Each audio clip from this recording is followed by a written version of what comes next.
ఈరోజు జూన్ నెల 30వ తేదీ.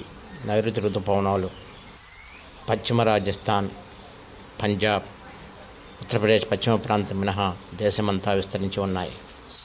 నెల రోజుల క్రితం ఇదే రోజున అంటే మే నెల 30వ తేదీన కేరళ రాష్ట్రంలోనికి నైరుతి ఋతుపవనాలు ప్రవేశించాయి. ప్రస్తుతం దేశమంతా నైరుతి ఋతుపవనాలు చురుగ్గా కదులుతున్నాయి. ఋతుపవనాల ప్రభావంతో ప్రధానంగా ఈశాన్య రాష్ట్రాల్లో భారీ వర్షాలు కురుస్తున్నాయి. సిక్కిం, అస్సాం, అరుణాచల్ ప్రదేశ్, మేఘాలయ రాష్ట్రాలకు భారత వాతావరణ శాఖ రెడ్ అలర్ట్ జారీ చేసింది.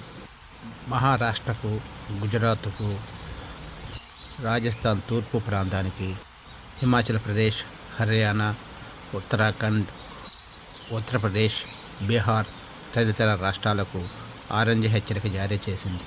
జమ్మూ కాశ్మీర్ మినహాయించి దేశంలోని మిగతా ప్రాంతాలకు ఎల్లో హెచ్చరిక జారీ చేసింది.